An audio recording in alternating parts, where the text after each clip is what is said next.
Hi guys, it's Ray here from Man City Fan TV. Very quick update for you today. Just going to start off with an attack on a couple of City coaches at the Liverpool game. They're on the way back from the ground, back to Manchester, and they were pelted with stones according to a report in the MEN. That's the Manchester Evening News. And yeah, I mean, look, by the sounds of it, it wasn't a massive thing. And sadly, these things, this kind of attacks still go on at football matches. There are also reports of the odd fight here and there. And sadly, in this day and age, as I said, these things still go on. I wish they wouldn't. I wish football grounds would be safer for everybody and more welcoming to anybody. And yeah, you know, I think it's very unlikely that they'll find the culprits. Don't even know if they were actual Liverpool fans, season ticket holders at the game, or just people who were just looking for trouble and see football as a easy way to cause some trouble and some social disruption. And it's quite annoying and sad, and I wish they're caught, and I wish we could put all sorts of over-the-top behaviour to bed, whether it's verbal or physical or stupid things like this. And yeah, let's hope you know, for some good, clean games and no more trouble at grounds. Next on my list is a report today that Inter Milan are after Vincent Kompany.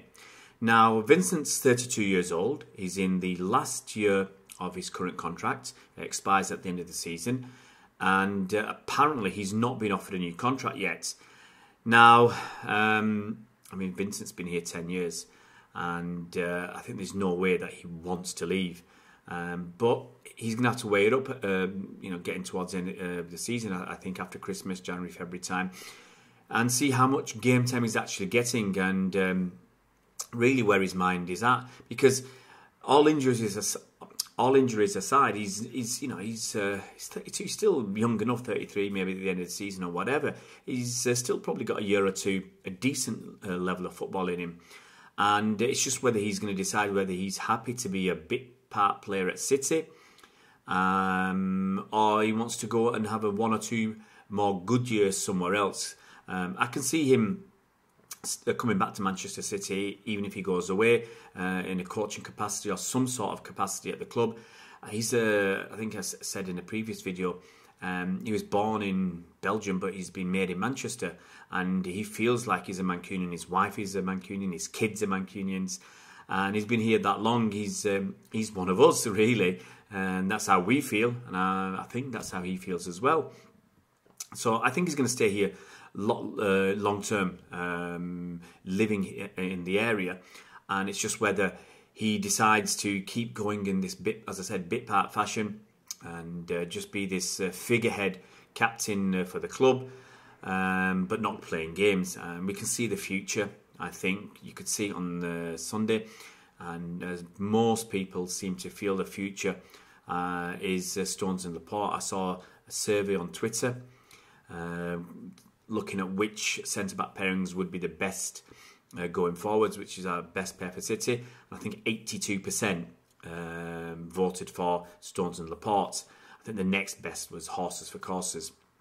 So really, that's what the fans generally think, that it's Stones and Laporte going forwards. They're both young, and what's against Vincent is his age. He's 32. Otamendi's, I think, 30 years old as well. So maybe we're looking to the new young breed, and it really just depends how Kompany views it. Does he want that last couple of years, not I wouldn't say the twilight of his career, swan song, the ending of his career in Italy for a couple of years before moving back to Manchester? Who knows? But it's an interesting one, and I'm sure we'll find out more after Christmas. Next, there's been rumours, I'm not sure how strong they are and exactly where they're from, but there's rumours that Aaron Ramsay might come to City. Now, Ramsay's been at Arsenal, I think, for 10, 11 years, something like that, since he moved from Cardiff for about, was it £3.5 million? You know, cheap price when you look back at it. And he's not signed a new deal with them, and in fact, apparently Arsenal have taken the deal off the table. Now, normally if you're in a contract situation with a player, the deal that the club offer is left on the table as long as possible.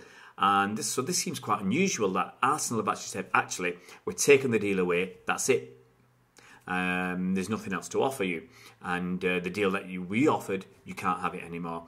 Now, it may be a game of poker, a bit of brinkmanship from Arsenal's side this time. They might be digging their heels in, or they might just say, look, we've had enough of this. All these players over the years have messed us around and let us down. They had to sell Sanchez under similar circumstances at a pretty much knockdown fee to United. They had to pay Ozil over the top, well over the odds to make him stay. And has it been worth it? I don't think so. And so maybe they're just saying, look, we've had enough. Or maybe, as I said, it's brinkmanship, and they're going to let Ramsay sweat a little bit before trying to get him back to the negotiation table. Who knows? I mean, obviously we don't know. We're not party to what his contract, the contract offer was. I mean, was it £150,000 a week, £100,000 a week? What's he not happy about? I've not really heard too much about that. But it's interesting to see him linked with City. I think he's only 27 years old. And if you saw the goal against that he scored against Fulham, wow. I mean, yeah, all Arsenal fans are already saying it's going to be goal of the season, the flicks and tricks. And he's got that. That's the thing about Ramsay. When he's good, he's very, very good. He's brilliant. But when he's not on his game, he's just average. And you need somebody, I feel, at City especially, who's going to be on their game every game. You want people who are reliable and consistent. People like David Silva, as we've seen this season with Bernardo Silva, with Kevin De Bruyne. Even when they're a little bit, for their standard, below par, they're still very, very good. They've still got it in them, and you can still rely on them to create something out of nothing, especially Kevin. I don't know if City would be interested in him. He's 27, he'd count as homegrown. Maybe that counts for something, that'll be useful. Okay, they won't have to pay a transfer fee, but there'll be, I expect, a huge signing on fee. Could be 20 million quid. But still, that's cheap for someone of Ramsay's quality. Would he fit in? I mean, we'll end up again midfield heavy. We've got too many midfielders at the moment, and to be quite honest, we want a defensive midfielder rather than another creative midfielder. But having said that, David Silva is coming to the end of his career. He's probably got this season and next in him, potentially another one, but that's really pushing it. And you can already see this season he's playing fewer games. And he's only been, I think, playing more games because Kevin's been injured. So it's an interesting one, and we'll see if there's any more, I won't say truth in it, any more strong rumours, any more meat to the bones on this story with Aaron Ramsay. And finally, I'm going to talk about Jadon Sancho. Now, as you are all probably well aware, he was a kid at City. He came from London, I think it was Watford, and City got him up, and he showed a lot of potential. I used to watch games for the academy or whoever, under 16s, under 17s, whatever it was. Now, I can't remember, a couple of years ago. And he was a great player. He had a great talent, played in England's under 17 World Cup victory. In the finals, he didn't actually go up play in, I think, the semi-final and the final, because by then he'd been transferred to Borussia Dortmund in Germany. Now, he had 1 year left on his contract, and he refused to sign a new contract at City. And so, because he refused to sign the contract, City didn't take him on the tour to America. He stayed home, whether he sulked or whatever, who knows. And then apparently he was not answering calls. And what eventually transpired was that he left the club, and City sold him to Dortmund for, I think, £10 million or €10 million. Not much difference these days in those two numbers. If it's €10 million, it's about £9 million. So, as I said, not much difference. And Sancho said he felt he should be playing more. I think City offered him the best contract they'd ever offered to a kid. And he still wasn't happy. So his argument is that he felt he should be playing more, and he went and left to get that game time that he felt he deserved. At Dortmund last season, he was a bit in and out. I think it was bad for the kid that Dortmund pulled him out of the Under-17s World Cup, and he missed the semi-final and the final of that great tournament victory for England. We had Phil Foden there. I think Joe Latibaudiere was there. So, they got there. They got to the final. They played the final. Phil scored 2 goals. Man of the match performance. Man of the tournament. Or player of the tournament. I think they call him the golden boy because he's only a kid. And Sancho missed all that. So that was a negative point for me with Dortmund. But this season, he's only played apparently one full game of 90 minutes, and that's the last game. But he started 2 Champions League games. He's come on a lot of sub. I think he scored 1 goal and got something like 5 assists, which is not bad for anybody, regardless of the age. And he's in the England full squad, whereas Foden hasn't played as much, and he's in the under-21 squad. So whether Sancho's made the right move, only time will tell. Right now, it looks a reasonable decision for the kid. But the reason why he's in the news is that it's been reported in the English press that several English clubs are looking at buying him. And the price that they're quoting is £100 million. Now, as a young kid, it's always on the cards. I mean, this is what Dortmund have done before. They did it with Ousmane Dembele, got him in cheap, sold him on for, 130 million quid or 130 million euros to Barcelona. So they are looking around, getting kids that are disgruntled or whatever, very talented from other clubs around Europe, getting them in, giving them a season or 2, and then moving them on. Great business model because, hey, if you're buying people for 5 or 10 million quid and you can sell them for 100, fantastic business model. We'd all want to be in that and want a piece of that action.